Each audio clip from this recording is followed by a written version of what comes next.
¿qué tal? Muy buenas noches, bienvenidas, bienvenidos. Soy Tomás González Correa, como siempre es un gusto y un enorme placer poderles saludar en esta noche de martes de Agenda TV. Y como podrán observar, mi queridísima amiga Olivia Gómez nos encuentra con nosotros. Una semana más que no viene, pero bueno, el asunto es de que aquí parte de la idea central de Agenda TV es impulsar nuevos valores, gente que está estudiando. Y bueno, en este caso Olivia pues anda por ahí haciendo sus trabajos de tesis, pero bueno, tengo aquí en el estudio a mi buen amigo Carlos Luna Escudero. ¿Cómo estás, Carlos? Oye, pues aquí viendo cómo se cae el pedazo estado, el estado a pedazos. ¡Hombre! Gracias, Tomás, por la invitación. Sí, te digo, los acontecimientos se dan ya en una vorágine de cosas que van marcando la pauta de todo lo que se viene para los veracruzanos. No solamente es el proceso electoral, también tiene que ver el desarrollo económico, las condiciones generales de bienestar de la población veracruzana. Hay muchas cosas que hay que ver, ¿no? Hay muchas cosas. ¿Qué te parece si los centramos en tres ejes? Este diagnóstico, digamos, ya 2016, rumbo a la elección, los tres pilares de lo que yo le he denominado el desastre veracruzano, y que tiene que ver con la inseguridad, que eso ha permeado a lo largo y ancho del estado de Veracruz, el tema de la corrupción y el tema de la deuda, producto precisamente de la corrupción. Entonces son como los tres grandes pilares de este desastre veracruzano. Obviamente habrá muchos más, ¿no? Falta de competitividad, infraestructura, en fin, ¿no? Rezago educativo. Exactamente. Pero bueno, en un primer bosquejo, Carlos, y aquí para los amigos de Agenda TV, ¿cómo visualizas estos tres ejes de inseguridad, corrupción y deuda pública? Bueno, si me permites, Tomás, empezar por el tema de la inseguridad. Yo creo que es un tema que ha destacado durante los últimos días debido a la tremenda cantidad de ejecuciones, de cadáveres, de las desapariciones de los muchachos de Tierra Blanca, donde están involucrados policías estatales en la desaparición y en la entrega, según la versión del mismo fiscal general del Estado, a grupos delincuenciales. Hasta hoy, que destaca que se revive a alguien que se había dado ya por ejecutado por la misma fiscalía el 13 de agosto en Orizaba, junto con otras personas, entre ellos un periodista, donde se le incriminó en sus relaciones con los grupos delincuenciales. Se ejecutó a este jefe de Plaza Z que se dice, y que ahora sobrenombre el Chichis, ¿no? el Chichi, y que ahora aparece en un tuit del gobernador que lo atraparon precisamente en una de las casetas de peaje por el rumbo de Orizaba, y entonces ya no sabe uno qué está pasando, si realmente se están haciendo montajes como lo señalaron los padres de familia de estos 5 desaparecidos en Tierra Blanca. Y que fue nota principal en el periódico Reforma, ¿no? Sí, así es, donde con fotografías se evidencian que las camionetas y los que fueron apresados ahí estaban, ¿no? Y que el reporte de la Fiscalía y del Gobierno del Estado es que fue un operativo donde los atraparon y que además se les encontraron con armas. En estas fotos pues no se ven con armas. Y ahora este caso de este delincuente, el Chichi, que lo atrapan hoy cuando ya había sido dado por ejecutado. En resumen, pienso que se está agudizando sin ninguna duda las cuestiones de seguridad pública. Aquí en Emiliano Zapata se encontraron varios cadáveres en una fosa, un cementerio clandestino al aire libre, ¿no? Porque ni siquiera estaban enterrados algunos restos. El secuestro de las niñas en Poza Rica, que es una tragedia, que ya reaparecieron hoy. Estaba yo leyendo las noticias que ya hoy fueron no rescatadas, sino devueltas las niñas. Tal pareciera que fue por la presión social que hubo en esta ciudad del norte, donde el sábado una manifestación de la ciudadanía exigiendo a las autoridades mayor capacidad de respuesta ante los levantones, los secuestros, las extorsiones y los asesinatos que se están dando en la zona norte. Y yo añadiría, no solamente en la zona norte, Tomás, en el sur, en el centro, aquí en Jalapa, por todos lados, tal pareciera que se soltaron los demonios en Veracruz. Así es, una frase clásica de Mario Ruiz Massieu en el año, ¿qué año fue? En la sucesión, en el 94. En el 94, después del asesinato de Luis Donaldo Colosio en el 94, de José Francisco Ruiz Massieu, su hermano, y bueno, él habla de que se estaban sueltos los demonios precisamente, y se abrió la caja de Pandora aquí en Veracruz, así ¿no? Es, así, aquí la cuestión es revisar el tema de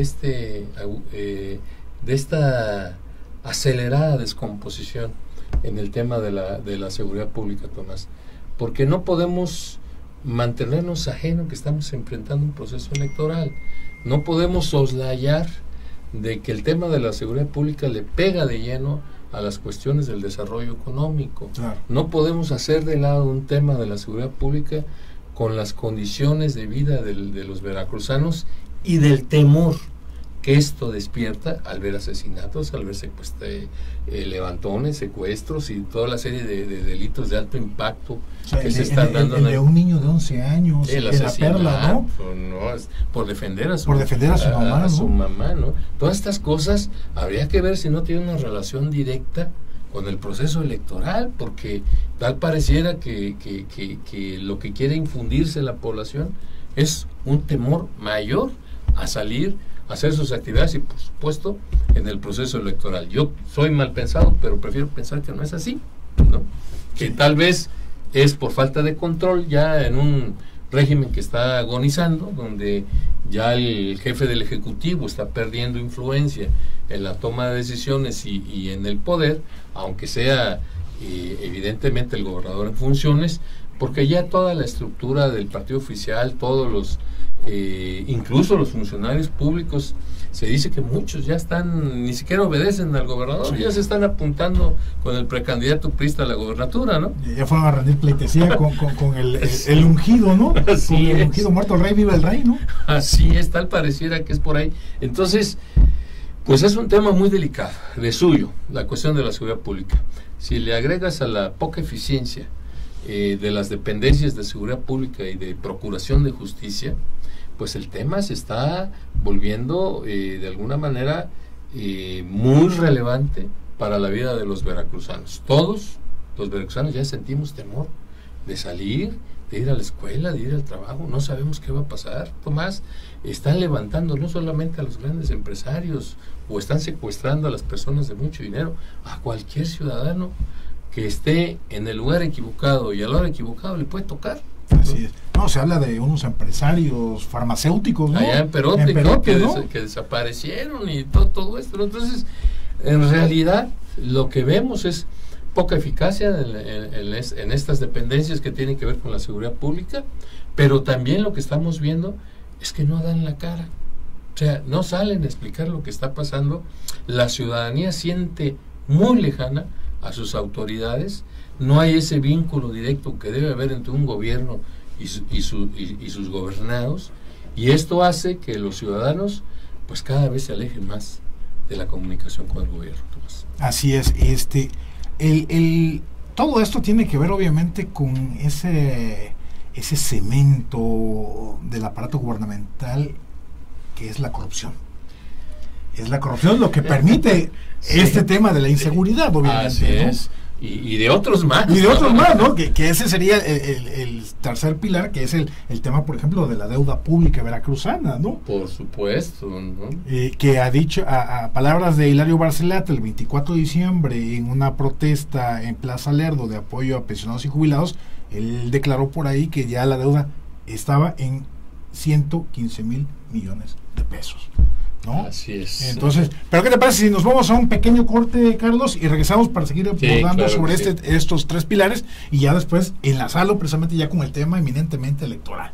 No se nos vaya, regresamos aquí. Recuerden que estamos en Agenda TV, transmitiendo en vivo y en directo desde la ciudad de Jalapa a través de sociedad3.0.com y agendamx.org. Regresamos.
Bien, pues ya estamos de regreso aquí en Agenda TV y le comentamos rápidamente que al arranque de este programa tuvimos unos pequeños detalles técnicos por ahí que seguramente usted está detectando o detectó, dependiendo de su conexión de internet, cierta lentitud en la transmisión que generaba que se estuviera bufereando, es decir, que no se cargara rápidamente la transmisión. Pero bueno, hay un respaldo que estamos realizando aquí en la parte de producción para que si seguimos con estos problemas, que pudiera ser que ya nos andan ahí aventando las telarañas de algunas oficinas que no les han gustado mucho lo que andemos diciendo por acá, pero bueno, ya estamos teniendo un respaldo ahí grabado para después subirlo eventualmente si siguen las fallas, ¿no? Pero bueno, Carlos, comentábamos previo a la pausa el tema de la corrupción, que es así como que el gran eje, ¿no? El gran eje que permite, por un lado, que la inseguridad crezca por complicidad, impunidad, en fin, de los cuerpos policíacos, de los delincuentes, etcétera, y que por el otro lado tenemos el tema de la deuda pública veracruzana, ¿no? Sí, que tal parecer que es una relación directa. Así es. Tomás, fíjate que el año pasado tuve la oportunidad de hacer un estudio sobre los costos de la corrupción en Veracruz y a nivel nacional. Todos los analistas de este tema coinciden en que la proporción del costo de la corrupción en las economías, ya sea nacional o estatales, ronda el 10% de su Producto Interno Bruto.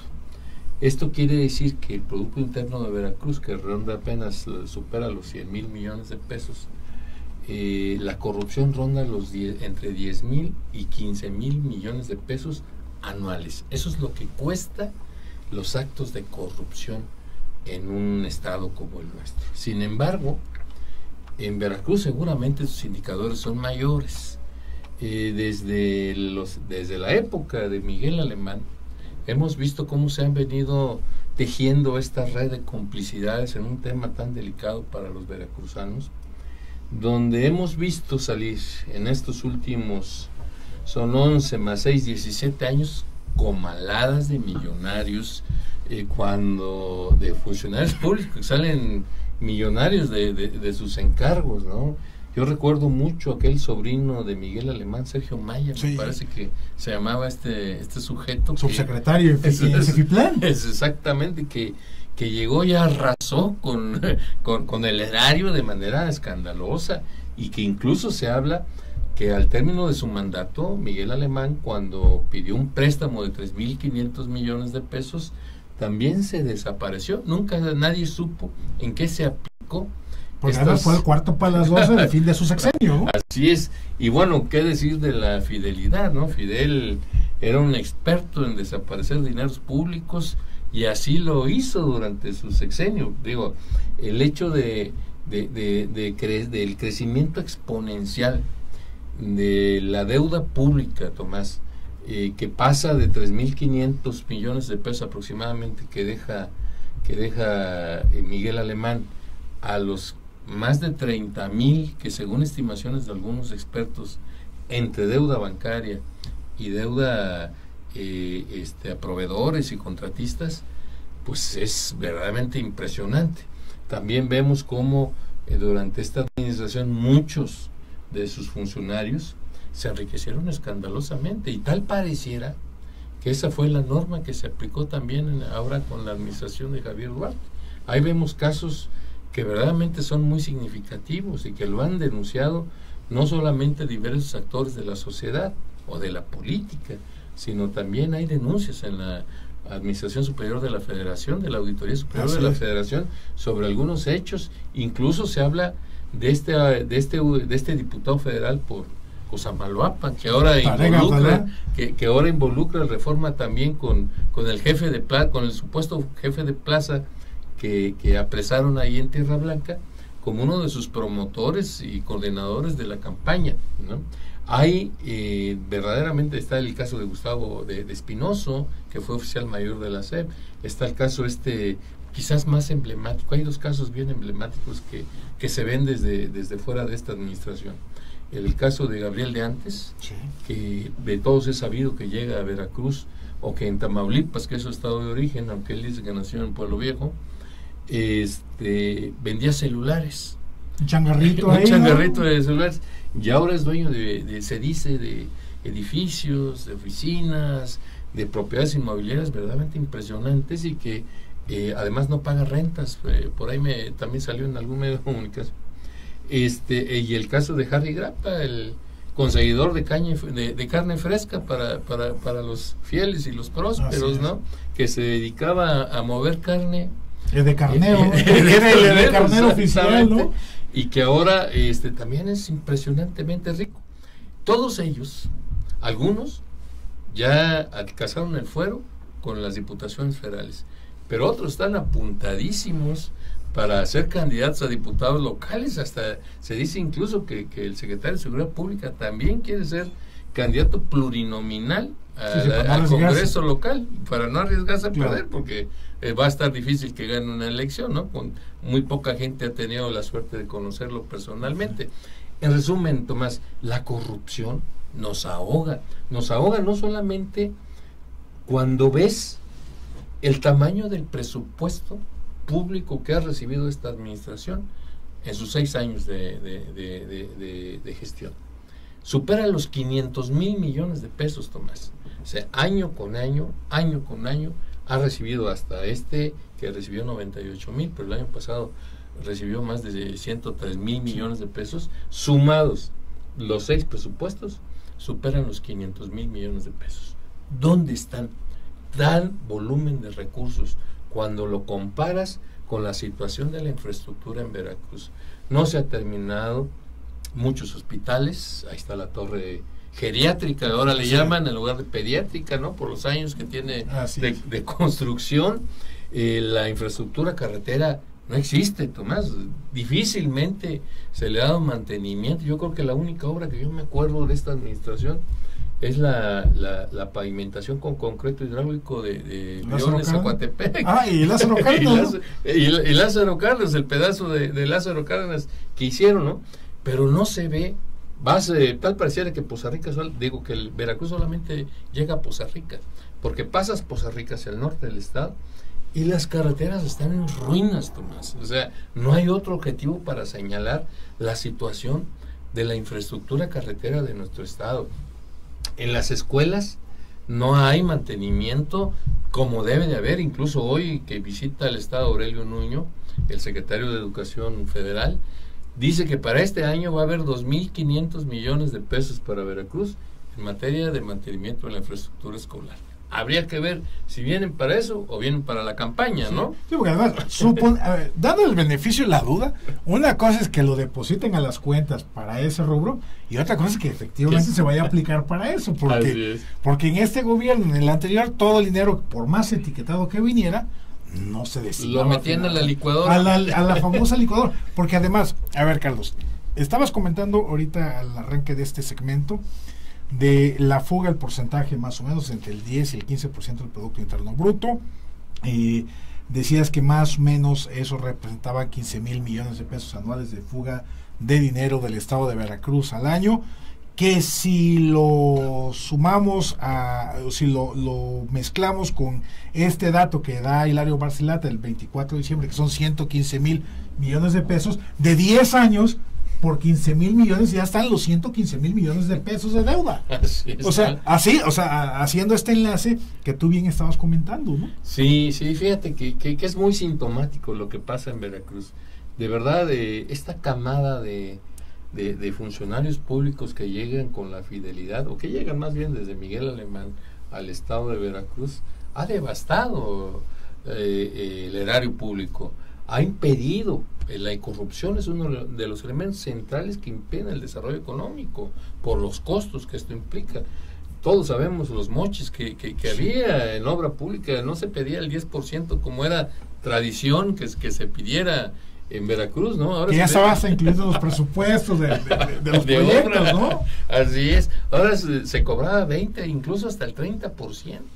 En la deuda que tienen, se habla, muchos contratistas así lo han señalado en corto, se habla que para que puedan cobrar los adeudos que se tienen con ellos, los funcionarios de la Cefiplan les piden su moche, y su moche alcanza hasta el 30% de la deuda, ¿no? Entonces, verdaderamente es espeluznante. Yo creo, desde mi perspectiva, Tomás, que en Veracruz nunca habíamos vivido una etapa de tal deterioro social, de tanta corrupción y sobre todo las cosas de tanta impunidad y de tanto cinismo.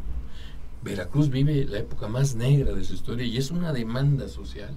Yo creo que el 90 y tantos por ciento, cuando menos el 95% de los veracruzanos están demandando que se castigue la corrupción, que se devuelva el recurso que se han llevado estos pillos, pero que sobre todas las cosas se sienten las bases para que no vuelva a ocurrir fenómenos y desastres de esta naturaleza que a todos nos pegan, ¿no? Así es. A ver, dices que no vuelva a ocurrir. Este año elegiremos un gobernador de 2 años, diputados locales.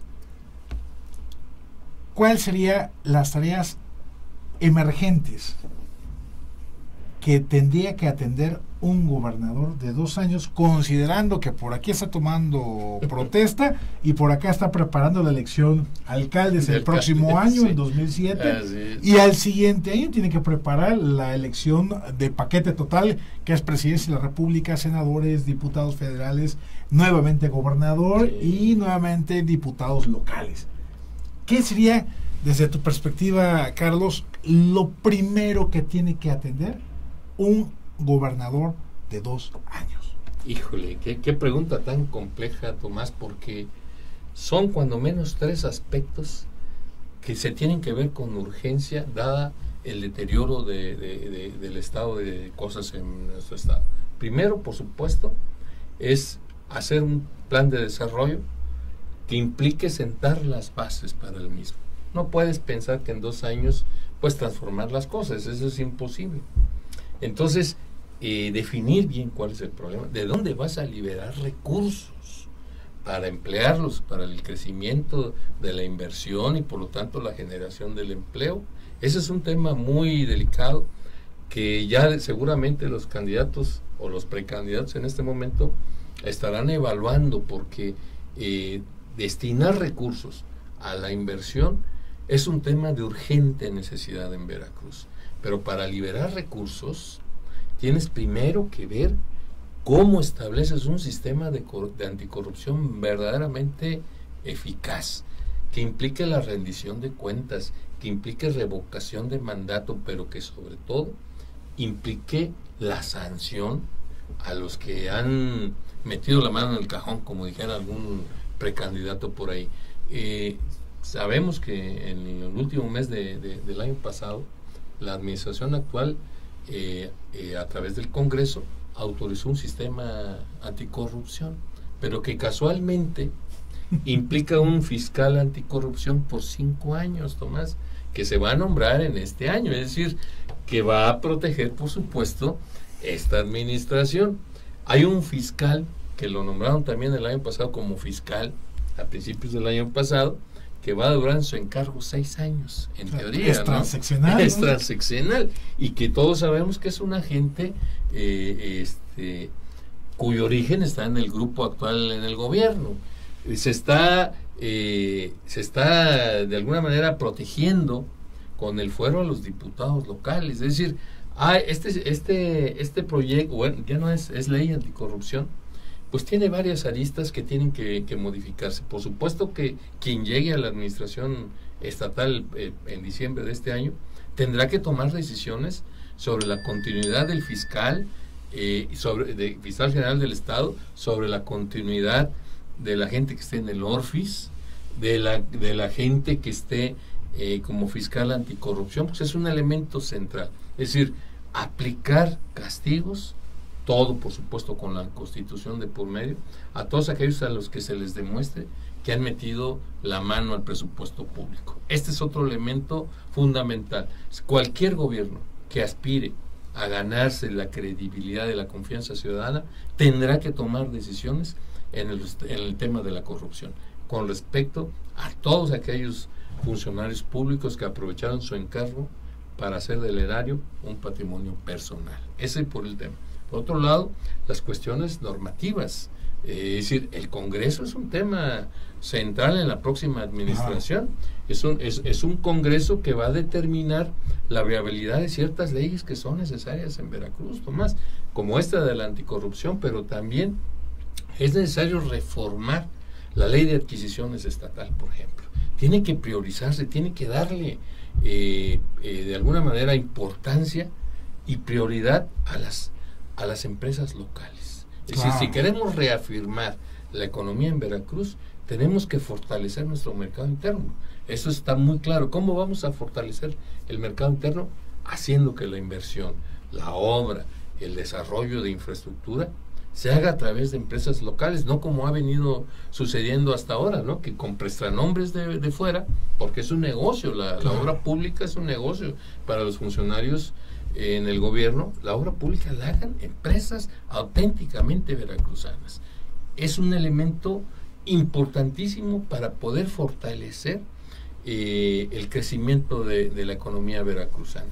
Son temas muy delicados, pero que sin duda son temas importantes, de vital importancia en la próxima administración. Hay esos tres elementos, una nueva normatividad en temas de adquisiciones, de obra pública, una toma de decisiones sobre los órganos que combaten la corrupción a nivel estatal, y por otro lado, por supuesto, un plan de desarrollo que implique liberar recursos para la inversión productiva en el estado de Veracruz. Oye, Carlos, tú a través de la Asociación Civil Rescatemos Veracruz. Recuperemos Veracruz. Si no va a aparecer la alianza. Sí, Recuperemos Veracruz. Pues has hecho giras a lo largo y ancho del estado de Veracruz. Te hemos dado seguimiento a través de redes sociales, notas mediáticas. ¿Cuál es el ambiente que tú sientes, más allá de tu análisis personal como observador de la vida pública veracruzana?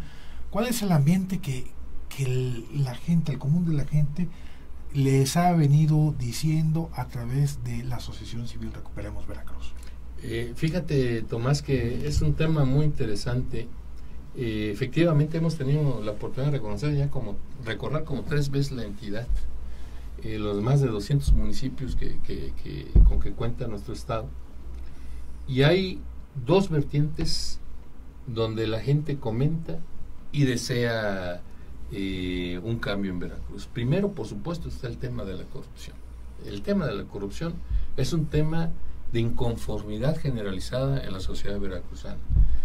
Más del 90% está esperando que quien llegue a la próxima, que sea el próximo gobernador, castigue a los corruptos, que se acabe la impunidad, porque lo que ha pasado es verdaderamente inaudito en Veracruz, ¿no? Es decir, no hay un precedente histórico de lo que está ocurriendo en el tema de la corrupción, y es una exigencia, ya no es una demanda, es una exigencia ciudadana que se castigue la corrupción. Sobre esto, por supuesto, están versando los discursos de varios de los aspirantes a la gobernatura, porque saben que es una demanda de la comunidad. Por otro lado, estamos nosotros, a través de Recuperemos Veracruz, estamos compendiando una agenda ciudadana para dársela a conocer a los candidatos.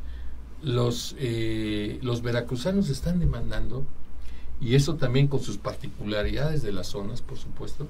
Hay temas como lo que tratamos al principio, la seguridad pública, que implica una atención inmediata, que están demandando acciones concretas y eficaces en tema del combate a la inseguridad pública.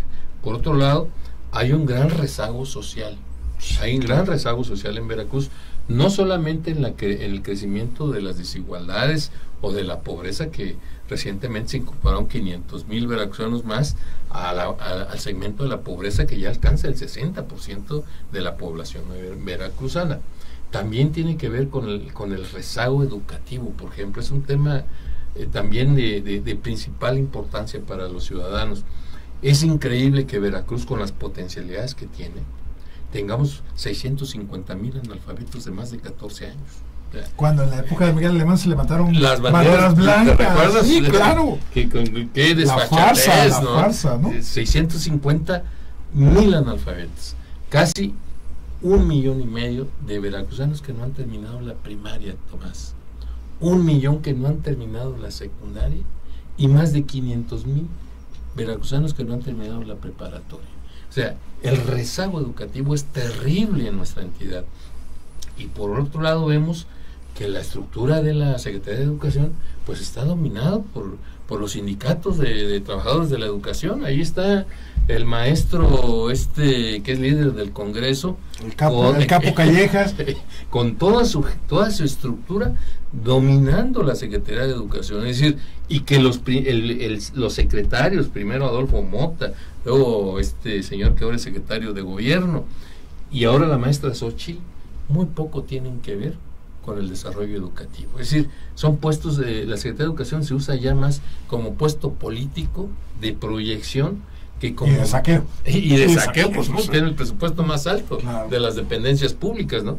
Sino que también es este tipo de decisiones sobre los responsables de la educación en Veracruz ha generado este gran rezago social en materia educativa que está ahí, y que el próximo gobernador también tiene que atender, Tomás, porque no podemos aspirar a ser un pueblo con bienestar, con desarrollo, con participación ciudadana, cuando el principal eje que permite la movilidad social, que es la educación, tiene problemas de tanta magnitud y de esta naturaleza, ¿no? Híjole, pues complicado el panorama para recuperar Veracruz, ¿no? Bastante complicado. Pero ¿qué te parece si nos vamos ahorita a un pequeño corte, Carlos, y regresamos ya con el tema de los suspirantes, aspirantes, soñadores, tiradores y anexas, ¿no? Porque ese es el tema finalmente también en este arranque de febrero 2016. Vamos a una pequeña pausa. Recuerden que estamos transmitiendo en vivo y en directo desde Sociedad 3.0 y Agenda MX. Regresamos.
Bien, pues ya estamos de regreso aquí en Agenda TV. Estamos charlando con mi buen amigo Carlos Luna Escudero. Y pues Carlos, el tema que es el tema de la comentocracia, el café, la comida, que tiene que ver con los aspirantes, suspirantes y soñadores. Ya están perfilado prácticamente todo el espectro, ¿no? Por el Partido Revolucionario Institucional tenemos como precandidato a Héctor Yunes Landa, y decimos precandidato por efectos jurídicos, ¿no? Por ahí nombraron un Patiño, un Juanito, ¿no? Otro Juanito. Otro Héctorito, sí, para poder hacer pre-campaña, ¿no? Exacto. Igual lo pasó en el PAN. Igual pasó en el PAN, aunque hay quienes andan diciendo, bueno, salió una versión periodística de que Víctor Serralde se iba a apuntar y que sí iba a disputarle a Miguel Ángel Yunes Linares, que para quebrar el PAN de manera interna. Bueno, comen del mismo plato, Tomás. Sí, entonces, por Morena, bueno, pues ya Andrés Manuel López Obrador, digo, las bases vivas de Morena decidieron que el candidato es ¿cómo se llama? Cuitlahua García, ¿no? Ya lo anda presentando ahí en las ya dejó de ser promotor de la soberanía nacional. No, pero además lo interesante es que visualmente cómo lo mostró y lo presentó así, dándole sus palmadas, ninguneándolo, ¿no? Pero bueno, el Partido del Trabajo, se habla de que será una candidata Daniela Griego, y ya surge por ahí el nombre de Daniela Griego, socióloga, activista social a través de una organización llamada Maíz. Encuentro Social está hablándose de que después del asesinato del hermano del diputado federal Gonzalo Guízar Valladares, ya no irían en alianza, ya no buscarían la alianza con el PRI y que eventualmente estarían lanzando a otra candidata mujer. No se sabe más hasta el momento. Y bueno, los patiños, los candidatos independientes que andan por ahí circulando, ¿no? Entonces, a ver, Carlos, ¿puede ganarle la oposición a Veracruz este año? Desde tu punto de vista, pareciera, por todo lo que comentábamos en toda la primera mitad del programa, que la mesa está puesta. Sí, sin duda. Mira, la irritación social en Veracruz es de tal magnitud que la posibilidad del triunfo de la oposición sin duda está manifiesta. Sin embargo, no va a ser fácil. Es decir, tradicionalmente en Veracruz la inconformidad social no se traduce en votos en las urnas. Se muestra en los cafés, en las redes sociales, en la charla con los amigos, en el trabajo, con los vecinos, pero difícilmente se transforma en movilidad social que se refleje en el voto. Es un tema muy complejo que hay que analizar con mayor detenimiento, Tomás.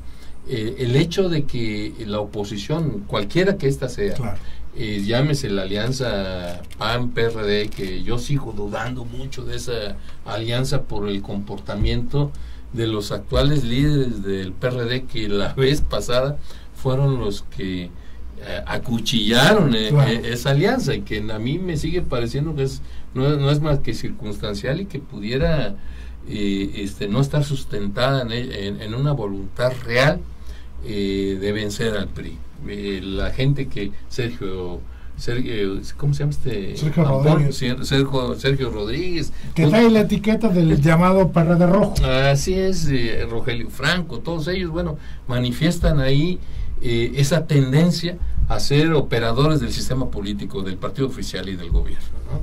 El PAN no deja de ser un partido fuerte, sin duda, con sus propias contradicciones que también hay en el interior del partido, pero que sin embargo representa la oposición en Veracruz. Más que el PRD, es el Partido Acción Nacional.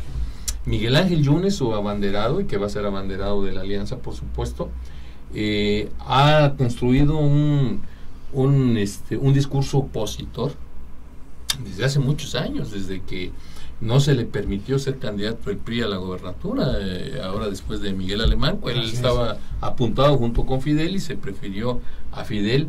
Él trae un desencuentro personal con Fidel Herrera y ahora con Javier Herrera, con Javier está pareciendo está mimetizado, ¿no? Esta simbiosis ahí está Javier Duarte, ¿no? Perdón. Y contra los actos de corrupción, es decir, trae un discurso atractivo, trae un discurso que la gente está esperando escuchar, de sancionar a todos los actos de corrupción que ha habido durante los últimos años. Promete él incluso que a partir de enero, yo no sé cómo, porque los procesos legales no son tan fáciles, pero no es una cierta voluntad. Él lo ha dicho así, que en diciembre, en lugar de Barcelona, van a estar en Pacho Viejo algunos funcionarios, empezando por Javier Duarte, enfrentando la autoridad. Este discurso es muy atractivo, Tomás. sin ninguna duda, y Miguel representa, por supuesto, encarna esa posición real a un régimen que ha sido terrible para los veracruzanos. La cuestión es cómo transforma ese discurso y cómo la irritación social va a las urnas. Es decir, ¿dónde está la estructura de Acción Nacional?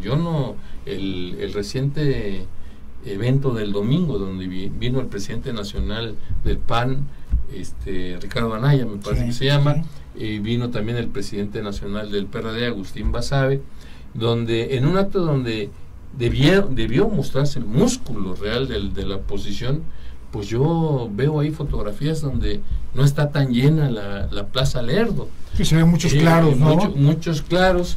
Ya se registró Miguel en su discurso de registro, bueno, dijo lo que te señalaba. Para mí la gran interrogante va a ser cómo lleva, sin operadores de nivel, Miguel Ángel Yunes Linares, los votos a las urnas. Ojalá lo pueda hacer. Su éxito en la elección va a depender de cómo lleva los votos a la urna. Seguramente Miguel Ángel ya está previendo la operación electoral, la formación de estructuras, porque hay que decirlo, ni el Partido de Acción Nacional, que se maneja a través de grupos a lo largo de todo el estado, de grupos de panistas, cubre el 100% de las casillas y de las secciones electorales del estado de Veracruz, ni mucho menos el PRD. El PRD es una caricatura de partido, ¿no? Entonces, el tema de Miguel Ángel Yunes, te tengo que decir, sí hay posibilidades de triunfo, por supuesto. Mucha gente representa la esperanza de mucha gente, ¿no?, que quiere el cambio en Veracruz y que sin duda puede ser el catalizador de esa inconformidad social para triunfar en las urnas este 5 de junio, ¿no? Sí, como marca nueva en el escenario político electoral, pues está Morena, que el contexto, digámoslo así, del contexto veracruzano que hemos estado comentando, Carlos, pareciera que es el ideal para un discurso como el de Morena, no por Cuitláhuac, sino por Andrés Manuel López Obrador, ¿no? ¿Qué posibilidades le ves, le observas a este partido? No al candidato, porque digo, a duras penas era conocido en Jalapa, el estado de Veracruz es prácticamente un desconocido. A Morena, ¿cómo lo ves? ¿Cómo lo visualizas, Carlos? Mira, para mí Morena es la fuerza electoral emergente, no solamente de Veracruz, sino del país mismo. En estas elecciones recientes de las diputaciones federales quedó en tercer lugar en el número de votación, con alrededor de 300,000 votos en el estado de Veracruz, que representan, para ser la primera vez, un logro extraordinario. No podemos soslayar la importancia y la presencia que tiene Andrés Manuel después de tantos años de lucha y de recorrido por todo el país, la presencia que tiene en la sociedad Andrés Manuel López Obrador. Todos los que, sobre todo de las clases más desprotegidas, que desean el cambio, vienen a Andrés Manuel la posibilidad de hacerlo. Esto aunado al voto de castigo a los partidos tradicionales, Tomás, porque el PRI trae unos negativos impresionantes, ¿no?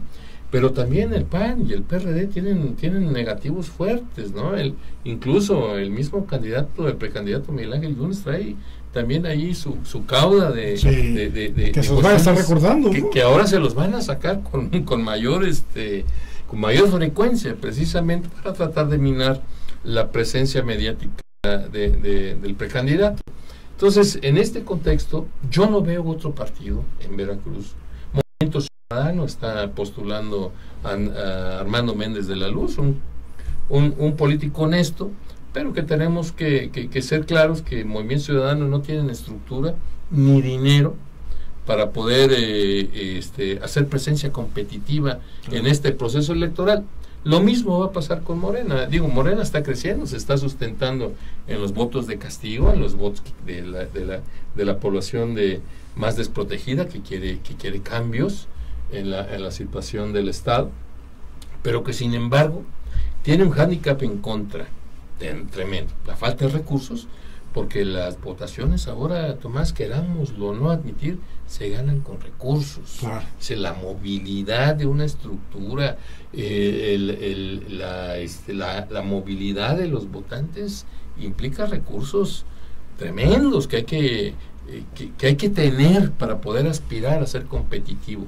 No se puede tener esperanzas únicamente en la indignación social para triunfar electoralmente en un sistema político como el mexicano, donde todo está retorcido y donde de alguna manera se manejan por debajo del agua cantidades impresionantes de recursos para inducir al voto.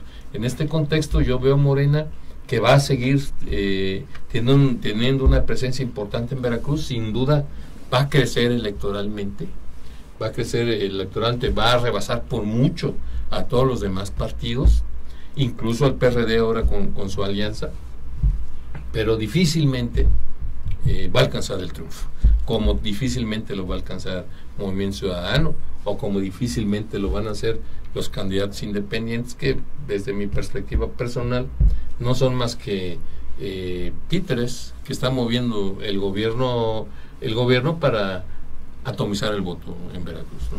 El caso de Daniela Griego, si se confirma su precandidatura y su candidatura por el Partido del Trabajo, sin lugar a dudas, le va a dar un toque muy especial a esta elección. La tuviste en entrevista hace 2-3 semanas, ¿no? Aquí en La Conjura, ¿no? ¿Cómo la sientes ella como candidata? Mira, Daniela a mí siempre me ha parecido una persona honesta. De verdad, de las activistas sociales más participativas, más congruente y sobre todo con principios y con valores que la hacen una ciudadana diferente a los que se mueven en el entorno político. Daniela por sí sola vale muchísimo y va a levantar la votación del PT, que seguramente le va a salvaguardar el registro en el estado de Veracruz, pero Daniela va a enfrentar el mismo problema que está enfrentando un partido al que le dio oxígeno el partido oficial, sobre todo en la elección de Colima, sí. Porque gracias a eso regresó el registro a este partido. El Partido del Trabajo quería, incluso su dirigente nacional se sabe que quería hacer acuerdos con el partido oficial en Veracruz y en varios lugares donde le diera la posibilidad al Partido del Trabajo de tener mayor votación, yendo en alianza con algunos de esos partidos. Si esto es cierto, sería lamentable, pero la propuesta de Daniela Griego se me hace una propuesta novedosa, fresca y sobre todo muy congruente con los postulados del Partido del Trabajo. Ojalá Daniela tenga la posibilidad, porque también va sin recursos, Tomás, también va sin estructura, también va pues muy limitada en su movilidad. En Veracruz es un estado muy largo y una diversidad impresionante.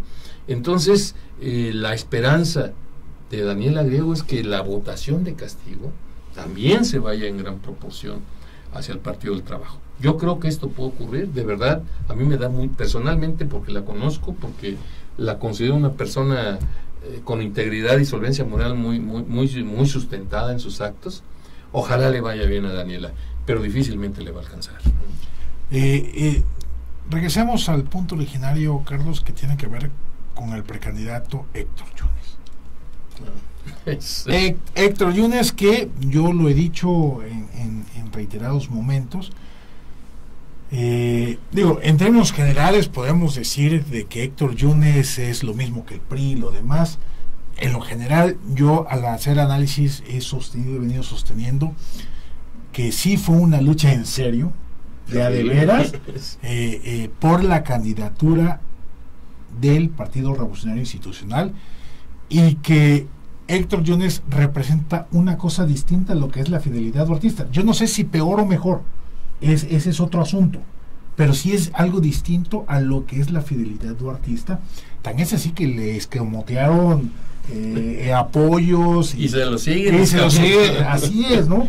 ¿Cómo ves, cómo observas a Héctor Yunes? Porque también trae un discurso ahí medio rupturista, el concepto es limpiar la casa, ¿no? Y ahí lo trae, sabe que que tiene que romper de alguna u otra manera con el régimen actual, como en su momento lo hizo Luis Donaldo Colosio con su discurso en el Monumento de la Revolución, donde dijo que veía un México con hambre de justicia, ¿no? Guardando todas las proporciones, Héctor Yunes Landa trae una línea similar, porque sabe que si se pliega a hacer una defensa del gobierno duartista, pues no hay nada que defender ahí. No, mira, para mí Héctor Yunes Landa representa la cara más limpia del Partido Revolución Institucional, junto con José Yunes Zorrilla y Ricardo Agüed Bardagüí. Sin duda son políticos serios, de compromiso, y que sobre todas las cosas escuchan a la sociedad. El problema es lo que rodea, claro, este entorno, ¿no? Héctor, por supuesto que tiene claro, es un político experimentado, es un político fogueado, es un político que de verdad es producto de la cultura del esfuerzo. Eso hay que señalárselo, porque Héctor, a partir de su trabajo político y de su esfuerzo personal, es que ha venido escalando la estructura política del estado de Veracruz. En este contexto yo considero que Héctor tiene claro que debe de romper con lo que representa la fidelidad duartista, como tú le llamas atinadamente, porque es lo mismo, nada más que revolcado, ¿no? Sin embargo, el proceso es cómo romper con esos negativos que trae el partido oficial. Ya sacaron al CISNE finalmente, sí, del PRI. Ahora está Amadeo Flores Espinosa al frente. Hoy se hicieron algunos cambios en la estructura del partido oficial. Se cambió el jefe de prensa, se cambió al de finanzas, se va a cambiar al de acción electoral, se va a cambiar pronto el de la organización electoral, que ya sacaron a este diputadito dueño de los tiburones rojos, que parece pandillero de barrio. El broncudo ese. Así es. Entonces están desmantelando la estructura duartista del partido oficial, porque Héctor, por supuesto, que necesita operadores de confianza y que sobre todas las cosas sean leales a este nuevo proyecto. Lo ha dicho Pepe Yunes, lo ha dicho Ricardo Agüed, lo ha dicho el mismo Héctor.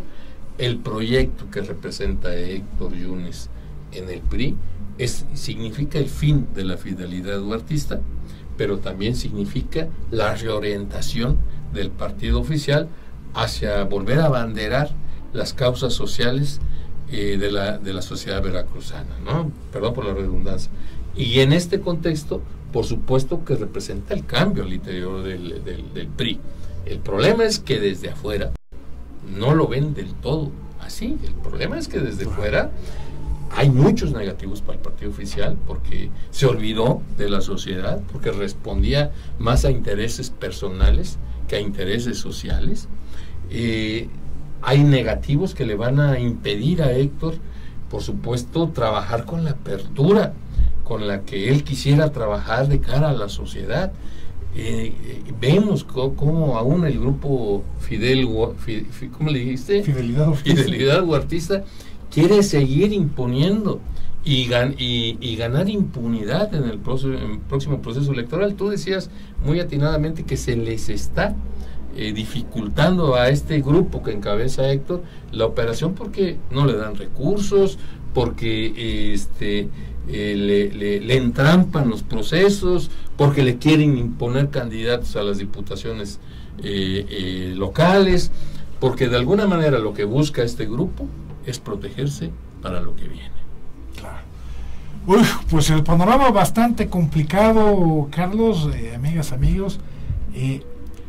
Y ya solamente para terminar, Carlos, con todo esto que hemos venido platicando, ¿eres optimista en la posibilidad de recuperar Veracruz?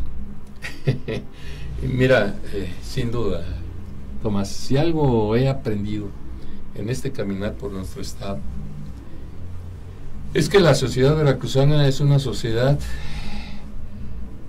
que demanda cambios, que exige que se transforme en nuestro estado y que tiene la voluntad para hacerlo. me queda claro que el veracruzano es una persona que no solamente espera que le caigan las cosas, es un pueblo que trabaja, es un pueblo que está acostumbrado a construirse otras posibilidades de vida.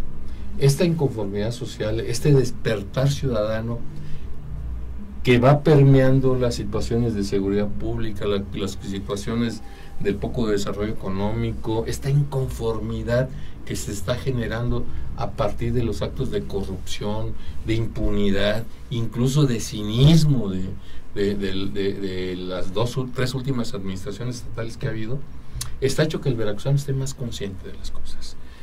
Las lecciones seguramente el pueblo veracruzano las ha aprendido. La elección, por ejemplo, aquí en Jalapa, que pasó con la elección de la alcaldía y los resultados que ahora se están dando aquí en Jalapa, la elección de un gobierno como el que hemos padecido los veracruzanos, y lo que se ha traducido en la reducción de los niveles de vida de los habitantes de este gran estado. Mi esperanza, por supuesto, está ahí, está en un pueblo que está acostumbrado a que cuando se le limita, a que cuando se le castiga, está acostumbrado a hacer acciones para transformar las cosas. Yo espero que en esta elección del 5 de junio el pueblo veracruzano salga a las urnas. El pueblo veracruzano salga a las urnas y manifieste dentro de un voto razonado lo mejor para Veracruz. Vivimos una etapa histórica, Tomás, quizás no lo alcanzamos a ver, pero es una etapa de transformación y de cambio. Es decir, la vuelta de la historia no tiene, ¿cómo decirte?, ninguna confusión. Veracruz está demandando cambios. Veracruz va a tener cambios, tarde o temprano. Ojalá y sea en este próximo proceso electoral, porque es una oportunidad histórica que tenemos enfrente. Pero si no fuera así, seguramente se están achicando los tiempos donde los gobiernos mandan sin ver ni escuchar a la sociedad. Los veracruzanos estamos listos para el cambio. Pues ahí están las palabras de Carlos Luna Escudero. Muchísimas gracias por este diálogo, por la invitación, este intercambio siempre interesante contigo. Bueno, amigas, amigos, recuerden que los esperamos el próximo martes en punto de las 8 de la noche aquí en Agenda TV, y mañana el programa La Pelota Besando la Red. Los viernes el resumen ejecutivo con Jaime Ríos, y los lunes la conjura, ¿no? Ahí con esta tercia de muchachos ahí que están conjurando cada lunes. Muchísimas gracias por su atención, gracias. Recuerden que terminando el programa inmediatamente ya será colgado, si no pasa nada raro, este video en YouTube. Saludos.